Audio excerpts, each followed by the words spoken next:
जय श्री महाकाल। तो आज अपना सेट नंबर 11 है, जिसमें अपन 30 प्रश्न करेंगे, जो सभी टेट एग्ज़ामों के लिए MP TET, C TET, UP TET, Rajasthan TET, Bihar TET और उत्तराखंड टेट, छत्तीसगढ़ टेस्ट। ठीक है, सभी टेट एग्ज़ामों के लिए। ठीक है, तो वीडियो को लाइक और चैनल को सब्सक्राइब जरूर कर लें, क्योंकि अपन 30 क्वेश्चनों का डेली सेट चल रहा है। ठीक है, 5 और क्वेश्चन की सीरीज चलाई गई। तो आज का पहला प्रश्न है, एक अध्यापक ने कक्षा 5 के प्रश्नों बच्चों को एक ऐसी समस्या दी जिसका उत्तर सीधे पुस्तक में उपलब्ध नहीं था। बच्चों ने अलग अलग स्तर उत्तर दिए। कुछ बच्चों ने चित्र बनाकर समझाया, कुछ ने उदाहरण दिए और कुछ ने अपने अनुभव के आधार पर उत्तर लिखा। तो अध्यापक ने किसी उत्तर को सही या गलत नहीं बताया, बल्कि सभी बच्चों से अपने उत्तर का कारण बताने को कहा। चर्चा के बाद बच्चों ने स्वयं अपने उत्तरों में आवश्यक परिवर्तन किए। इस स्थिति में अध्यापक का उद्देश्य क्या है? पेडालॉजी का प्रश्न इतना ही बड़ा आएगा, बहुत बड़े बड़े रहते हैं सीटेट में तो। ठीक है, तो इसका उत्तर क्या होगा? बच्चों से पुस्तक का उत्तर करवाना गलत है। ठीक है, अपन गलत क्वेश्चनों को पहले ढूंढेंगे, जिससे ऑप्शन अपने पास सही बच सके। केवल अधिक समय व्यतीत करना गलत है। सभी बच्चे से एक जैसा उत्तर लिखवाना गलत है। बी ऑप्शन सही है। कौन सा? बी। बच्चों में तर्क, आत्मचिंतन और अवधारणात्मक समझ विकसित करना। ठीक है, जब बच्चे अपने उत्तर का कारण बताते हैं और चर्चा के बाद स्वयं सुधार करते हैं, तो उनकी समझ अधिक गहरी होती है। ठीक है, बी ऑप्शन सही है। नेक्स्ट क्वेश्चन है, एक अध्यापिका ने देखा कि कक्षा में कुछ बच्चे कभी हाथ उठाकर उत्तर नहीं देते, लेकिन लिखित कार्य में उनका प्रदर्शन अच्छा रहता है। उसने अगले सप्ताह से समूह चर्चा, चित्र लेखन, अभिनय और मौखिक प्रस्तुति जैसी विभिन्न गतिविधियां शुरू की, ताकि प्रत्येक बच्चे को अपनी क्षमता दिखाने का अवसर मिले। अध्यापिका का यह निर्णय किस विचार के सबसे अधिक अनुकूलन है? सभी बच्चों को एक जैसी गतिविधि कराना, प्रत्येक बच्चा सीखने और अभिव्यक्ति का अलग तरीका अपना सकता है, केवल मौखिक उत्तर देने वाले बच्चे ही अधिक योग्य होते हैं, लिखित कार्य का कोई महत्व नहीं है। तो देखो, लिखित कार्य का कोई महत्व नहीं है, ये गलत है। केवल मौखिक, ये भी गलत है। ठीक है, सभी बच्चों को एक जैसी गतिविधियाँ कराना, ये भी गलत है। प्रत्येक बच्चा सीखने और अभिव्यक्ति का अलग तरीका अपना सकता है, बी ऑप्शन सही है। सभी बच्चों की सीखने और अभिव्यक्ति की शैली समान नहीं होती है, इसलिए विविध गतिविधियाँ आवश्यक है। ठीक है, नेक्स्ट क्वेश्चन है, अपना स्कोर जरूर बताना है कि आपका स्कोर कितना है लास्ट में 30 प्रश्नों में से। ठीक है, एक अध्यापिका ने देखा कि अधिकांश बच्चे प्रश्नों के उत्तर सही लिख रहे हैं, लेकिन जब उन्हीं अवधारणा का उपयोग किसी नई परिस्थिति में करने को कहा गया तो वे सफल नहीं हुए। अगले दिन अध्यापक ने वास्तविक जीवन की समस्याओं, स्थानीय उदाहरणों और गतिविधियों के माध्यम से वही प्रश्न पढ़ाया। कुछ समय बाद बच्चे नई परिस्थितियों में भी सही उत्तर देने लगे। इस उदाहरण से सबसे उचित निष्कर्ष क्या निकलता है? केवल रटकर पढ़ना पर्याप्त है, केवल होता है नेगेटिव, तो ये गलत है। वास्तविक जीवन से जुड़ा अधिगम अधिक प्रभावी होता है, बी पॉजिटिव, इसको रोक के रखेंगे। पुस्तक से बाहर पढ़ाने की आवश्यकता नहीं है, गलत है।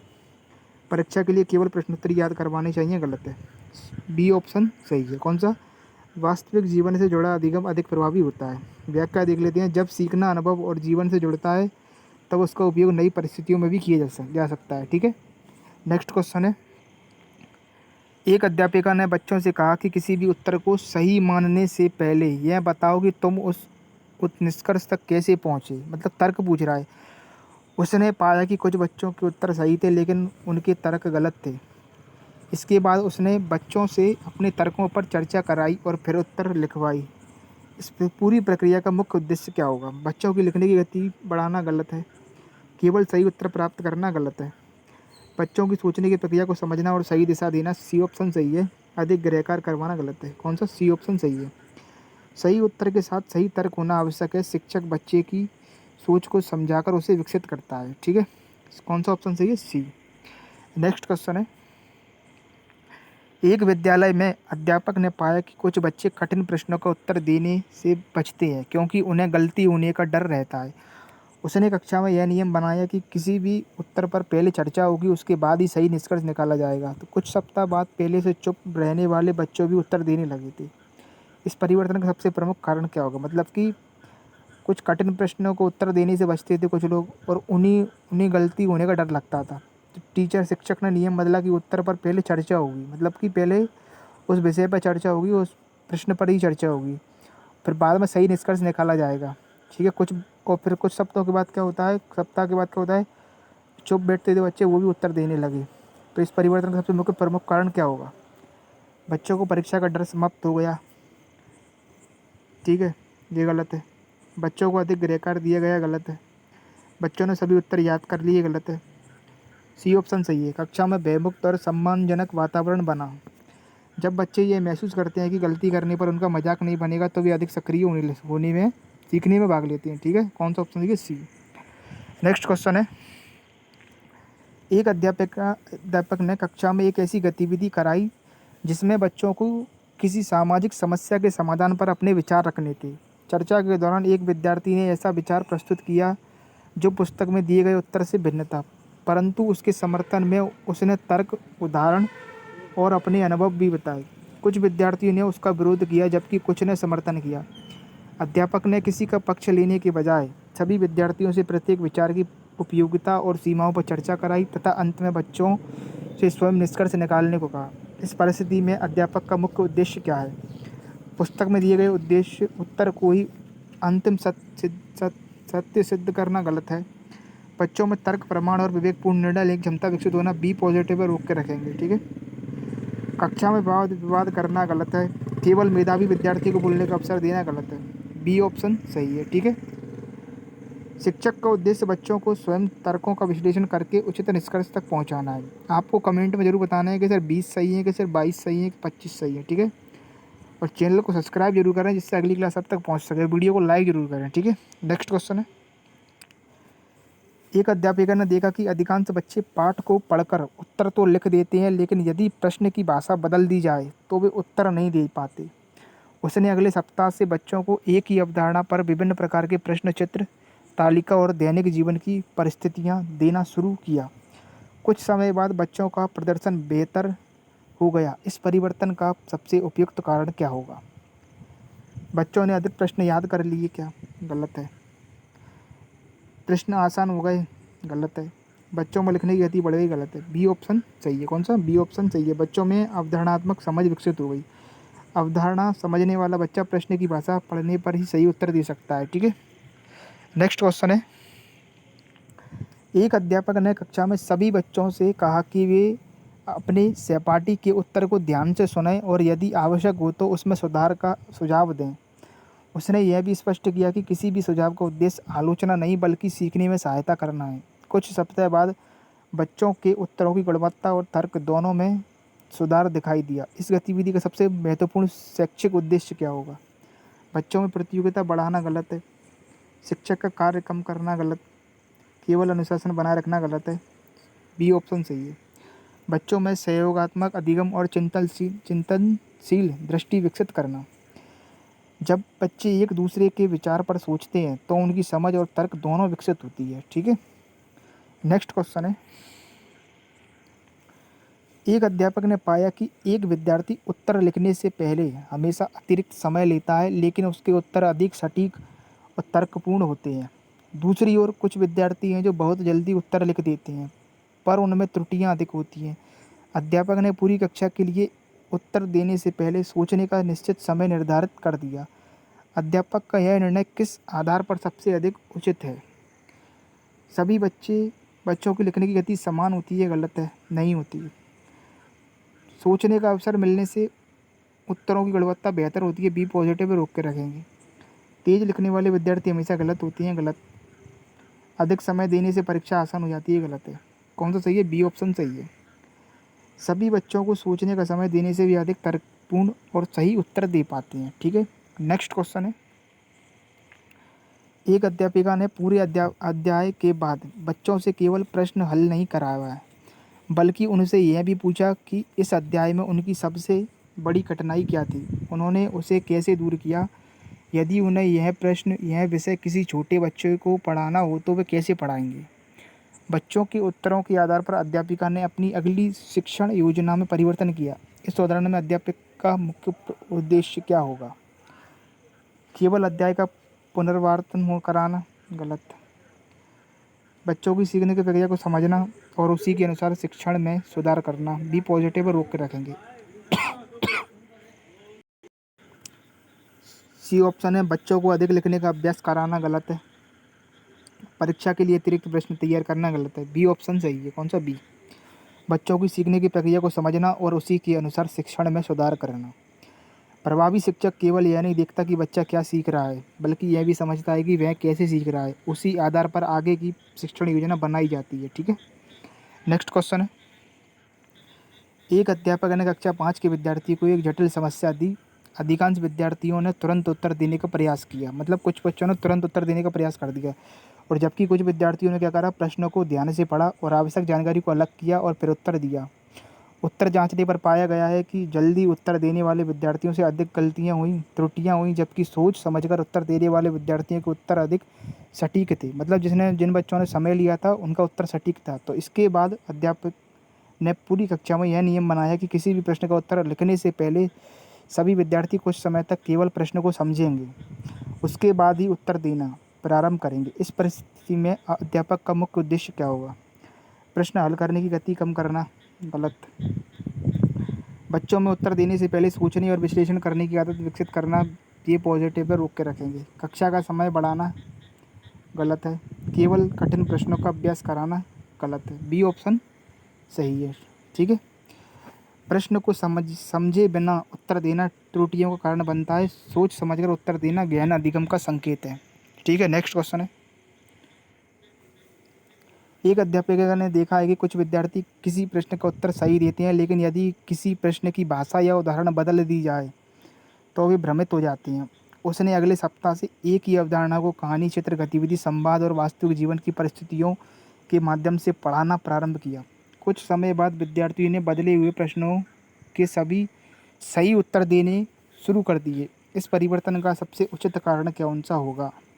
विद्यार्थियों ने अधिक प्रश्न याद कर लिए, गलत है। विद्यार्थियों की अवधारणात्मक समझ विकसित हो गई, पॉजिटिव है, रोक के रखेंगे। परीक्षा आसान हो गई, गलत है। विद्यार्थियों की स्मरण शक्ति बढ़ गई, गलत है। बी ऑप्शन सही है। कौन सा? विद्यार्थियों की अवधारणात्मक समझ विकसित हो गई। जब बच्चा अवधारणा समझ लेता है तो प्रश्न का रूप बदलने पर भी सही उत्तर दे सकता है। वीडियो को लाइक और चैनल को सब्सक्राइब जरूर करना, जिससे अगला पार्ट आएगा तो आप तक पहुंच सकेगा। नेक्स्ट क्वेश्चन है, एक अध्यापक ने कक्षा में बच्चों को एक समस्या दी और कहा कि पहले प्रत्येक विद्यार्थी स्वयं समाधान खोजें और फिर समूह में चर्चा करें, और अंत में पूरी कक्षा के सामने अपने निष्कर्ष प्रस्तुत करें। चर्चा के दौरान कई विद्यार्थियों ने अपने प्रारंभिक उत्तर बदल दिए क्योंकि उन्हें साथियों के तर्क अधिक उचित लगे। मतलब कि दोस्तों के कहने पर उन्होंने अपने उत्तर बदल दिए। इस गतिविधि का सबसे प्रमुख शैक्षिक उद्देश्य क्या होगा? केवल सही उत्तर प्राप्त करना, गलत है। बच्चों में सहयोग, तर्क और अपने विचारों की समीक्षा करने की क्षमता विकसित करना, ये सही है। प्रतियोगिता बढ़ाना, गलत है। समय व्यतीत करना, गलत है। सीखना केवल व्यक्तिगत प्रक्रिया नहीं, चर्चा और तर्क के माध्यम से बच्चे अपनी समझ को और अधिक परिष्कृत करते हैं। देखो, हर टेट एग्जाम में पेडोलॉजी आती है 70, 80, 90 नंबर, कम से कम 90 नंबर की पेडोलॉजी आती है। अगर आपने 5 यार पूरे क्वेश्चन कर दिए, पूरे सेट कर दिए, आराम से आप 70, 80, 90 मतलब 80 नंबर आराम से पेडोलॉजी के उस पर बना सकते हो, क्योंकि हर टेट एग्जाम में आती है। ठीक है, तो चैनल को सब्सक्राइब और वीडियो को लाइक जरूर कर लें, जिससे अगला सेट आएगा तो आप तक पहुंच सकेगा। ठीक है, और 5 यार क्वेश्चन की सीरीज है। नेक्स्ट क्वेश्चन है, एक अध्यापिका ने बच्चों को उत्तर लिखने के बाद अपनी कॉपी दोबारा पढ़ने और यह पहचानने के लिए कहा कि यदि उन्हें उत्तर में सुधार करना हो तो वे क्या परिवर्तन करेंगे। अधिकांश विद्यार्थियों ने अपने कई त्रुटियां स्वयं पहचान ली और उन्हें सुधार भी लिया। इस गतिविधि का मुख्य उद्देश्य क्या होगा? बच्चे की लिखने की गति बढ़ाना, गलत। बच्चों में आत्म मूल्यांकन और आत्मनिर्भर की क्षमता विकसित करना, पॉजिटिव रोक के रखेंगे। गृह कार्य की मात्रा बढ़ाना, गलत है। परीक्षा की तैयारी कराना, गलत है। बी ऑप्शन सही है। कौन सा? बी। जब बच्चा स्वयं अपनी त्रुटियों को पहचानता और सुधारता है तब उसका अधिगम अधिक स्थायी और प्रभावी बनता है। ठीक है, नेक्स्ट क्वेश्चन है, एक अध्यापक ने देखा कि कुछ विद्यार्थी कठिन प्रश्न आते ही प्रयास करना छोड़ देते हैं और उसने कठिन प्रश्नों को छोटे छोटे चरणों में विभाजित किया। प्रत्येक चरण पूरा होने पर बच्चों को प्रतिक्रिया दी और अंत में सभी चरणों को जोड़कर पूरा समाधान समझाया। कुछ समय बाद वही विद्यार्थी पहले की तुलना में कठिन प्रश्नों को भी आत्मविश्वास के साथ हल करने लगे। इस उदाहरण से शिक्षक की कौन सी भूमिका सबसे स्पष्ट होती है? केवल उत्तर बताने वाले व्यक्ति की गलत है। बच्चों के सीखने की प्रक्रिया में उचित समय पर सहायता प्रदान करने वाले मार्गदर्शक की, ये पॉजिटिव है। केवल अनुशासन बनाए रखने वाले विद्यार्थी की गलत है। केवल परीक्षा लेने वाले मूल्यांकनकर्ता की गलत है। प्रभावी शिक्षक बच्चों को सीधे उत्तर नहीं देता, बल्कि आवश्यकता के अनुसार सहायता देकर उन्हें स्वयं सीखने योग्य बनाता है। तो बी ऑप्शन सही है। कौन सा? बी। नेक्स्ट क्वेश्चन है, अपना स्कोर जरूर कमेंट करना है कि 20 है कि 22 है कि 25 है कि 30 है, ठीक है। एक अध्यापक ने कक्षा में बच्चों को एक समस्या दी और कहा कि उत्तर लिखने से पहले प्रत्येक विद्यार्थी अपने समाधान का आधार भी लिखें। जांच के समय उसने पाया कि 2 विद्यार्थियों के उत्तर समान थे, परंतु एक विद्यार्थी ने तार्किक आधार दिया था, मतलब कि तर्क दिया था कि उसने कैसे निकाला है, जबकि दूसरे ने केवल अंतिम उत्तर लिखा था। अध्यापिका ने पहले विद्यार्थी को अधिक अंक दिए। कुछ अभिभावकों ने इसका विरोध भी किया था, कहा था कि दोनों का उत्तर तो सही है। इस परिस्थिति में अध्यापक का निर्णय किस आधार पर सबसे अधिक उचित है? मतलब कि एक बच्चे ने तो उत्तर अकेला दिया है, लेकिन एक दूसरे बच्चे ने उत्तर के साथ में तर्क भी दिया है कि उसने कैसा निकाला है, ठीक है। इस बेस पर उस शिक्षक ने नंबर दिए हैं। सही उत्तर ही मूल्यांकन का एकमात्र आधार होना चाहिए, गलत है। उत्तर तक पहुंचने की प्रक्रिया और तर्क तर्क भी मूल्यांकन का महत्वपूर्ण भाग है, ये सही है। केवल लिखावट के आधार पर अंक देना, ये गलत है। सही उत्तरों को समान अंक मिलने चाहिए, यह तर्क हो या ना हो, ये गलत है। प्रभावी मूल्यांकन केवल अंतिम उत्तर नहीं, बल्कि बच्चे की सोचने की प्रक्रिया और तर्क का भी आकलन करता है, मतलब तर्क होना बहुत ज़रूरी है। नेक्स्ट क्वेश्चन, एक अध्यापक ने देखा कि कक्षा के कुछ विद्यार्थी चर्चा में भाग नहीं लेते हैं। बातचीत करने पर पता चला कि वे उत्तर जानते हैं, लेकिन गलती होने पर सहपाठियों द्वारा हंसी उड़ाने जाने से डरते हैं। अगले कुछ सप्ताह तक अध्यापक ने यह नियम बनाया कि किसी भी उत्तर का मजाक नहीं उड़ाया जाएगा और प्रत्येक उत्तर पर पहले उसे सकारात्मक पक्ष पर चर्चा होगी। इसके बाद उन्हीं विद्यार्थियों की सहभागिता बढ़ गई। इस उदाहरण का सबसे उपयुक्त निष्कर्ष क्या निकलता है? बच्चे तभी सीखते हैं जब उन्हें अधिक गृहकार्य दिया जाए, ये गलत है। सीखने के लिए सुरक्षित और सम्मानपूर्वक वातावरण आवश्यक है, ये पॉजिटिव रोक कर रखें। केवल मेधावी बच्चों को बोलने का अवसर देना चाहिए, गलत है। अनुशासन का अर्थ है बच्चे बिना बोले बैठे रहें, गलत है। जहाँ बच्चे बिना डर के अपने विचार व्यक्त कर सकें, वही वास्तविक सीखना संभव होता है। कौन सा सही है? बी ऑप्शन सही है। सीखने के लिए सुरक्षित और सम्मानपूर्वक वातावरण आवश्यक है, बी ऑप्शन सही है। नेक्स्ट क्वेश्चन है, एक अध्यापिका ने एक ही विषय पर 3 प्रकार के प्रश्न पूछे। पहले प्रश्न में तथ्य बताना था, दूसरे में कारण स्पष्ट करना था और तीसरे में उसी अवधारणा का उपयोग किसी नई परिस्थिति में करना था। उसने पाया कि कई विद्यार्थी पहले 2 प्रश्नों के उत्तर दे सकें, लेकिन तीसरे प्रश्न में कठिनाई हुई। यह स्थिति मुख्य रूप से किस बात का संकेत है? विद्यार्थियों ने विषय का गहरा ज्ञान प्राप्त कर लिया है क्या? गलत है। विद्यार्थियों को नई परिस्थितियों में ज्ञान का उपयोग करने का पर्याप्त अभ्यास नहीं मिला। यह विद्यार्थी की स्मरण शक्ति कमज़ोर है, यह प्रश्न पाठ्यक्रम से बाहर था। इस क्वेश्चन का आपको कमेंट में देना है कि इसका उत्तर क्या होगा, ठीक है। एक क्वेश्चन का आपको उत्तर कमेंट में देना है, ठीक है। नेक्स्ट क्वेश्चन है, और वीडियो को लाइक और चैनल को सब्सक्राइब जरूर कर लें, जिससे अगला पार्ट आएगा तो आप तक पहुंच सकेगा। 5000 क्वेश्चन की सीरीज़ है, बहुत लंबा सफ़र है, ठीक है। अभी तो 309 प्रश्नों पर चल रहा है, तो 5000 में से घटा लो तो कितना, 4700 बचेगा। 4700 प्रश्न और आने हैं आराम से। वीडियो को लाइक और चैनल को सब्सक्राइब जरूर कर लें। एक अध्यापक ने बच्चों से कहा कि किसी भी उत्तर को स्वीकार करने से पहले यह बताना होगा कि यदि कोई सहपाठी उससे असहमत हो तो उसे कैसे समझाओगे। इस गतिविधि के बाद बच्चों ने उत्तरों के साथ अधिक स्पष्ट तर्क और उदाहरण देना शुरू कर दिया। इस गतिविधि का प्रमुख उद्देश्य क्या होगा? बच्चों की लिखने की गति बढ़ाना, गलत है। बच्चों में तर्क प्रस्तुत करने और अपने विचारों का औचित्य सिद्ध करने की क्षमता विकसित करना, ये सही है। केवल परीक्षा की तैयारी करना, गलत है। बच्चों को अधिक समय तक व्यक्त रखना, गलत है। अपने विचारों का समर्थन तर्क और उदाहरणों से करना ज्ञान अधिगम का महत्वपूर्ण संकेत है। नेक्स्ट क्वेश्चन, एक अध्यापिका ने देखा कि अधिकांश विद्यार्थी केवल वही प्रश्न हल कर पाते हैं जिनका अभ्यास पहले कराया गया था। मतलब कि बच्चा वही प्रश्न हल करता है जो उसने पहले कर लिया है, कराया था। उसने अगले सप्ताह से ऐसे प्रश्न देना प्रारंभ किया जिनमें सीखी हुई अवधारणा को नए संदर्भ, नए उदाहरण और बदली हुई परिस्थितियों में लागू करना पड़ता था। प्रारंभ में बच्चों को कठिनाई हुई, लेकिन धीरे धीरे उनकी समस्या समाधान क्षमता विकसित होने लगी। इस परिवर्तन का सबसे प्रमुख उद्देश्य क्या था? बच्चों को अधिक कठिन प्रश्नों को से डराना गलत है। बच्चों में रटने की आदत विकसित करना गलत है। बच्चों को सीखे हुए ज्ञान का नए संदर्भों में प्रयोग करना सिखाना सही है। सी ऑप्शन सही है। केवल परीक्षा का स्तर कठिन बनाना गलत है। प्रभावी शिक्षण का उद्देश्य केवल जानकारी देना नहीं, बल्कि बच्चों को उस ज्ञान का विभिन्न परिस्थितियों में उपयोग करना सिखाना। नेक्स्ट क्वेश्चन है,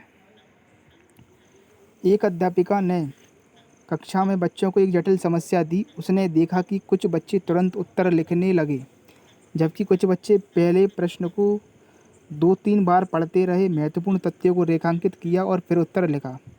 उत्तरों की जांच करने पर पाया गया कि जिन बच्चों ने पहले प्रश्नों को समझने में समय लगाया, उनके उत्तर अधिक सटीक और तर्कपूर्ण थे। अगले दिन अध्यापिका ने पूरी कक्षा में उत्तर लिखने से पहले प्रश्न का विश्लेषण करने की आदत को विकसित करने के लिए विशेष गतिविधियां कराईं। इस परिस्थिति में अध्यापक का मुख्य उद्देश्य क्या है? प्रश्न हल करने की गति बढ़ाना। गलत। प्रश्नों को समझे बिना उत्तर देने की आदत विकसित करना, मतलब प्रश्नों को समझे बिना उत्तर देने की आदत विकसित करना, या बच्चों में विश्लेषणात्मक चिंतन और समस्या को समझने की क्षमता विकसित करना। सी ऑप्शन सही है। ये गलत है। मतलब कि ये बी ऑप्शन तो कह रहा है कि बच्चों को समझे बिना उत्तर दे दो। ये गलत बात हो गई। सी ऑप्शन सही होगा, बच्चों में विश्लेषणात्मक चिंतन और समस्या को समझने की क्षमता विकसित करना। ठीक है, कौन सा ऑप्शन सही होगा? सी। केवल परीक्षा में अधिक अंक दिलाना गलत है। ये केवल वर्ड जहाँ पर भी मिल जाए मान लेना नेगेटिव है। प्रभावी अधिगम में समस्या को समझना, उसके तथ्यों को विश्लेषण करना ही और फिर समाधान तक पहुँचाना आवश्यक है। वीडियो को लाइक और चैनल को सब्सक्राइब जरूर कर लें, क्योंकि अगला सेट आएगा तो आप तक सबसे पहले पहुँचेगा। ठीक है, नेक्स्ट क्वेश्चन है, सभी टेट एग्जामों के लिए है, ऐसा नहीं है C TET M P TET इन्हीं लेवल, सभी टेट एग्जामों के लिए पेडोलॉजी हर टेट एग्जाम में आती है। क्योंकि एक अध्यापक ने देखा कि अधिकांश विद्यार्थी केवल उन्हीं प्रश्नों का उत्तर दे पाते हैं जिनका अभ्यास पहले कराया गया है। यदि प्रश्न का क्रम, भाषा या उदाहरण बदल दिया जाए और वे भ्रमित हो जाते हैं। इस समस्या को दूर करने के लिए अध्यापक ने एक ही अवधारणा को विभिन्न परिस्थितियों, चित्रों, तालिकाओं और दैनिक जीवन के उदाहरणों के माध्यम से पढ़ना प्रारंभ किया। अध्यापक का यह प्रयास मुख्य रूप से किस उद्देश्य को पूरा करता है? बच्चों को लिखने की गति बढ़ाना गलत है। बच्चों में अवधारणात्मक समझ विकसित करना ताकि वे नए संदर्भों में ज्ञान का उपयोग कर सकें। बच्चों को अधिक गृह कार्य देना गलत है। केवल परीक्षा की तैयारी करना गलत है। बी ऑप्शन सही है। बच्चों में अवधारणात्मक समझ विकसित करना ताकि वे नए संदर्भों में भी ज्ञान का उपयोग कर सकें। जब बच्चा अवधारणा समझता है, तब वह बदले हुए प्रश्नों और नई परिस्थितियों में भी सही उत्तर दे सकता है। ठीक है, बी ऑप्शन सही है। नेक्स्ट क्वेश्चन है, एक अध्यापिका ने कक्षा में चर्चा के दौरान किसी भी उत्तर को तुरंत सही या गलत नहीं कहा। उसने पहले सभी विद्यार्थियों से अपने अपने उत्तर का आधार और तर्क स्पष्ट करने को कहा। चर्चा समाप्त होने के बाद बच्चों ने स्वयं महसूस किया कि कुछ उत्तर अधिक तर्कसंगत हैं और उन्होंने अपने उत्तरों में परिवर्तन किया। इस पूरी प्रक्रिया का सबसे महत्वपूर्ण शैक्षिक उद्देश्य क्या है? बच्चों को समय व्यर्थ करना गलत है। केवल सही उत्तर लिखवाना गलत है। प्रतियोगिता बढ़ाना गलत है। बी ऑप्शन सही है। बच्चों में आत्मचिंतन, तर्क और विचारों की समीक्षा करने की क्षमता विकसित करना। जब बच्चे अपने विचारों की समीक्षा करते हैं और तर्क के आधार पर उन्हें बदलते हैं, तब वास्तविक और गहरा अधिगम होता है। ठीक है, नेक्स्ट क्वेश्चन है, एक अध्यापक ने देखा कि कुछ विद्यार्थी कठिन प्रश्न देखते ही प्रयास करना छोड़ देते हैं और उसने ऐसे प्रश्नों को छोटे छोटे चरणों में विभाजित किया। प्रत्येक चरण पूरा होने पर बच्चों में चर्चा की और आवश्यकता अनुसार संकेत दिए। कुछ समय बाद वही विद्यार्थी कठिन प्रश्नों को भी आत्मविश्वास से हल करने लगे। इस उदाहरण से अध्यापक की भूमिका सबसे उचित रूप से किस प्रकार समझी जाएगी? केवल उत्तर बताने वाली व्यक्ति की। गलत। बच्चों के सीखने की प्रक्रिया में मार्गदर्शन और आवश्यक सहायता देने वाले विद्यार्थी की पॉजिटिव पर रोक कर रखेंगे। केवल अनुशासन बनाए रखने वाले अधिकारी गलत है। केवल परीक्षा लेने की व्यक्ति की गलत है। प्रभावी शिक्षक बच्चों को सीधे उत्तर नहीं देता, बल्कि उचित समय पर सहायता देकर उन्हें स्वयं समाधान तक पहुंचने में सक्षम बनाता है। नेक्स्ट क्वेश्चन, एक अध्यापिका ने पाठ समाप्त होने के बाद बच्चों से केवल प्रश्न हल नहीं करवाए, बल्कि उनसे यह भी पूछा कि उन्हें किस भाग को समझने में सबसे अधिक कठिनाई हुई। उन्होंने उसे दूर करने के लिए क्या प्रयास किया और यदि वही विषय किसी छोटे बच्चों को समझाने हो तो वे किस प्रकार समझाएंगे। बच्चों के उत्तरों के आधार पर अध्यापिका ने अपनी अगली शिक्षण योजना में परिवर्तन किया। इन उदाहरणों में अध्यापिका का मुख्य प्रमुख उद्देश्य क्या है। बच्चों को अधिक लिखने का अभ्यास कराना, गलत है। बच्चों की सीखने की प्रक्रिया को समझकर उसी के अनुसार शिक्षण में सुधार करना सही है। केवल परीक्षा की तैयारी कराना गलत है। गृहकार्य की मात्रा बढ़ाना गलत है। प्रभावी शिक्षक केवल परिणाम नहीं देखता बल्कि यह भी समझता है कि बच्चे कैसे सीख रहे हैं। उसी के आधार पर आगे की शिक्षण योजना बनाई गई थी। ठीक है, नेक्स्ट क्वेश्चन है, और वीडियो को लाइक और चैनल को सब्सक्राइब जरूर करना, क्योंकि अगला क्लास जैसे ही पार्ट आएगा आप तक पहुंच सकेगा, क्योंकि ये 5000 क्वेश्चन की सीरीज चलाई गई है। कितने? 5000 क्वेश्चन है, और जो सभी टेट एग्जामों में आते हैं। बिल्कुल PYQ डाले हैं सभी प्रश्नों को, हर एक एग्ज़ाम का लिया है, ऐसा नहीं है एक ही एग्ज़ाम का, पूरे टेट एग्जामों का है। एक प्राथमिक विद्यालय की अध्यापिका ने देखा कि कक्षा में कुछ बच्चे किसी भी नए कार्य को शुरू करने से पहले बार बार पूछते हैं कि क्या यह सही है, जबकि कुछ बच्चे बिना पूछे प्रयास करते हैं, गलती करते हैं और फिर स्वयं सुधार भी कर लेते हैं। अध्यापिका चाहती है कि सभी बच्चों में स्वतंत्र रूप से सोचने और निर्णय लेने का आत्मविश्वास विकसित हो सके। इसलिए उसने प्रत्येक गतिविधि के बाद बच्चों से अपने कार्य का स्वयं मूल्यांकन करने, अपने निर्णय का कारण बताने तथा आवश्यक सुधार स्वयं खोजने के लिए कहा। कुछ महीनों बाद बच्चों में दूसरों पर निर्भरता कम होने लगी। इस परिस्थिति में अध्यापक का प्रमुख उद्देश्य क्या है? बच्चों की गलतियाँ कम करना, बच्चों में आत्मनिर्भर अधिगम और आत्म मूल्यांकन की क्षमता विकसित करना, गृह कार्य की मात्रा बढ़ाना, या बच्चों में परीक्षा के लिए तैयार करना। बी ऑप्शन सही है। बच्चों में आत्मनिर्भर अधिगम और आत्म मूल्यांकन की क्षमता विकसित करना।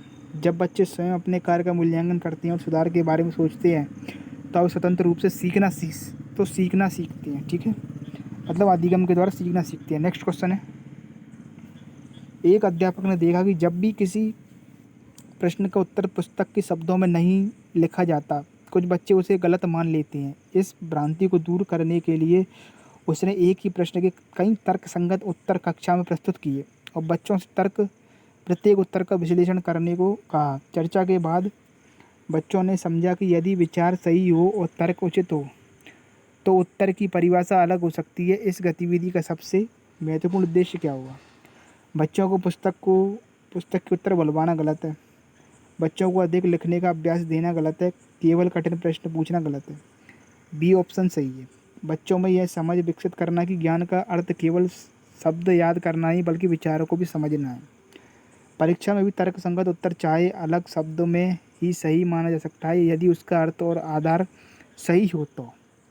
नेक्स्ट क्वेश्चन, एक अध्यापिका ने पाया कि अधिकांश विद्यार्थी किसी विषय के तथ्य को याद रखते हैं लेकिन यह नहीं बता पाते कि वे तथ्य क्यों महत्वपूर्ण हैं और उनका उपयोग किन परिस्थितियों में किया जा सकता है। उसने अगले सप्ताह से प्रत्येक पाठ के बाद बच्चों से यह चर्चा करानी शुरू की कि सीखी हुई बात उनके दैनिक जीवन में कहाँ उपयोगी हो सकती है। ठीक है, सीखी हुई बात उन्हें कहाँ जीवन में उपयोगी हो सकती है। इस परिवर्तन का सबसे प्रमुख उद्देश्य क्या होगा? पाठ जल्दी समाप्त करना, गलत। बच्चों को अधिक बोलने का अवसर देना या सीखने को अर्थपूर्ण और जीवन उपयोगी बनाना। सीखने को अर्थपूर्ण और जीवन उपयोगी बनाना सही है। बच्चों को अधिक बोलने का अवसर देना गलत है। बच्चों की स्मरण शक्ति की जांच करना गलत है। जब बच्चा सीखी हुई बात का वास्तविक जीवन से संबंध समझता है तो अधिगम स्थायी और उपयोगी होता है। मतलब कि उसने अगले सप्ताह से प्रत्येक पाठ के बाद बच्चों से यह चर्चा करानी शुरू की कि सीखी हुई बात उनके दैनिक जीवन में कहाँ उपयोगी हो सकती है। इस परिवर्तन का प्रमुख उद्देश्य क्या होगा? इस परिस्थिति में कहता है उसने अगले सप्ताह से प्रत्येक में। हाँ, तो इसका सही ऑप्शन कौन सा होगा? पाठ जल्दी समाप्त करना गलत हो जाएगा। बच्चों की स्मरण शक्ति की पहचान करना गलत हो जाएगा। सीखने को अर्थपूर्ण और जीवन उपयोगी बनाना, सी ऑप्शन सही है। नेक्स्ट क्वेश्चन है, एक अध्यापक ने कक्षा में ऐसा नियम बनाया कि किसी भी विद्यार्थी के उत्तर पर प्रतिक्रिया देने से पहले सभी विद्यार्थी यह बताएंगे कि उत्तर की कौन सी बात उन्हें उचित लगी और किस बात पर वे अलग विचार रखते हैं। कुछ समय बाद बच्चों में एक दूसरे के विचारों की ध्यान से सुनने और सम्मानपूर्वक असहमति व्यक्त करने की आदत विकसित हो गई। इस गतिविधि का मुख्य उद्देश्य क्या है? बच्चों में प्रतियोगिता बढ़ाना, गलत है। बच्चों में सुनने, तर्क करने और सम्मानपूर्वक संवाद करने की क्षमता विकसित करना सही है। ये दोनों भी गलत हैं। केवल मौखिक परीक्षा लेना, अनुशासन के लिए कठोर नियम बनाना। प्रभावी कक्षा में बच्चे केवल बोलना ही नहीं बल्कि दूसरे के विचारों को सुनना और उनका तर्कपूर्ण विश्लेषण करना भी सीखते हैं। ठीक है, नेक्स्ट क्वेश्चन है, आज का आखिरी क्वेश्चन है और आपको कमेंट में बताना है कि आपने कितने प्रश्नों को सही किया है। ठीक है, 5000 क्वेश्चनों की सीरीज़ है अपनी, 5000 क्वेश्चन की सीरीज चलाई गई है पूरी। ठीक है, सभी टेट एग्जामों के लिए, तो चैनल को सब्सक्राइब करके जरूर रखें, जिसमें आपका ही फ़ायदा है। ठीक है, और वीडियो को लाइक भी करें। एक अध्यापक ने मूल्यांकन के बाद पाया कि अधिकांश बच्चों ने एक ही प्रकार की गलती की है। उसने बच्चों को कम अंक देकर आगे बढ़ने के बजाय अपनी शिक्षण योजना की समीक्षा की, गलती के कारणों का विश्लेषण किया और उसी अवधारणा को नए उदाहरणों तथा गतिविधियों के माध्यम से दोबारा पढ़ाया। मतलब शिक्षक ने दोबारा पढ़ा दिया। पुनः मूल्यांकन करने पर बच्चों का प्रदर्शन पहले से बेहतर था। इस उदाहरण से एक प्रभावी शिक्षक की कौन सी विशेषता स्पष्ट होती है? केवल बच्चों की गलतियाँ गिनता है, क्या गलत है? कम अंक देकर सीखने में सुधार करता है, गलत है। केवल परीक्षा परिणाम पर ध्यान देता है, गलत है। बी ऑप्शन सही है। अपनी शिक्षण प्रक्रिया पर भी विचार करता है और आवश्यकता पड़ने पर उसमें सुधार करता है। प्रभावी शिक्षक बच्चों की त्रुटियों के साथ साथ अपनी शिक्षण पद्धति का भी विश्लेषण करता है और आवश्यक सुधार करता है। तो आज का अपना सेट पूरा होता है 30 प्रश्नों का। आपको कमेंट में बताना है कि आपने कितने प्रश्न सही करे। ठीक है, और वीडियो को लाइक और चैनल को सब्सक्राइब कर जरूर कर लें। और पेडालॉजी है 90 अंकों की, बिल्कुल जवाब दिए कि बिल्कुल 90 अंक तक बिल्कुल ऐसे ही प्रश्न आएंगे। मतलब ऑप्शन इतने सरल नहीं होंगे, क्योंकि मैं ऑप्शन बहुत सरल लाता हूँ। ठीक है, जिससे आप तक उत्तर पहुँच सके। ठीक है, तो वीडियो को लाइक और चैनल को सब्सक्राइब जरूर कर लें, अगला पार्ट आएगा तो आप तक पहुँच सकेगा। ठीक है, मिलते हैं अगली क्लास में। जय श्री महाकाल।